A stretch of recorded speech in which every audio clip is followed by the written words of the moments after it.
नमस्ते, नमस्ते, नमस्ते, नमस्ते, नमस्ते, नमस्ते, नमस्ते, शुभ शुभ प्रभात, शुभ बिहानी।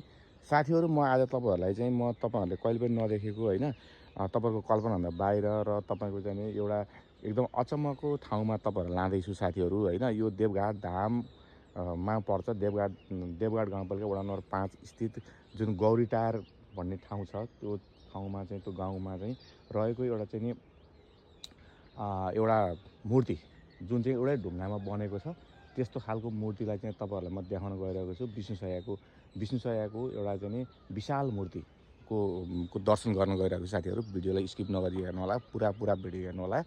र यो मूर्ति तयार भइसकेको छ साथीहरू होइन। अब यसलाई चाहिँ के हो भन्दा हामीले चाहिँ अब यो संरक्षण पनि अब यहाँ चाहिँ यो बारबेर गर्ने काम होइन, यो जुन कम्पाउन्डिङ गर्ने काम पनि भइसकेको छ यो एरियामा होइन।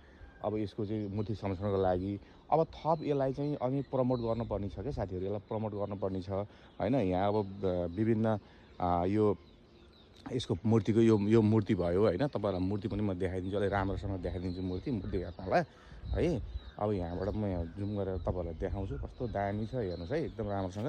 ल हेर्नुहोस् है, यस्तो खालको मूर्ति छ क्या। ल हेर्नुहोस् है, एउटै ढुङ्गामा बनेको त्यो मूर्तिलाई अन्त यस्तो खालको छ। यति राम्रो चिज छ होइन। यो देवघाटकै एउटा नमुनाको रूपमा रहेको मूर्ति हो क्या यो होइन। यसलाई हामीले प्रमोट गर्न सकियो भने त अब तपाईँको चाहिँ यहाँ त आन्तरिकदेखि लिएर बाहिरी पर्यटकको त घुइँचै लाग्छ नि त साथीहरू। अब त्यसले गर्दाखेरि अब यसलाई चाहिँ कसरी प्रमोट गर्ने भन्ने कुरो विषयमा चाहिँ हामीले अलिकति व्यापक रूपमा छलफल गरेर चाहिँ होइन अगाडि बढ्नुपर्ने कुरा छ।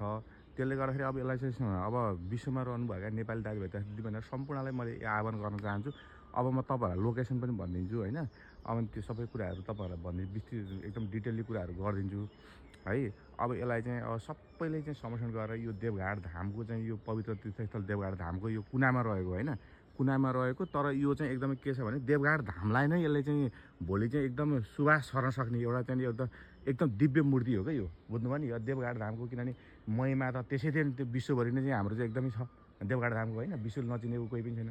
तर कुरा के भने त्यो देवघाट धामलाई नै अझै पनि यसलाई चाहिँ अझै त्यसले थप चाहिँ एकदम शोभायमान बनाउने र एकदमै चाहिँ राम्रो बनाउने देवघाट धामको चाहिँ जुन महिमालाई चाहिँ अझै उजागर गर्ने खालको मूर्ति हो क्या यो।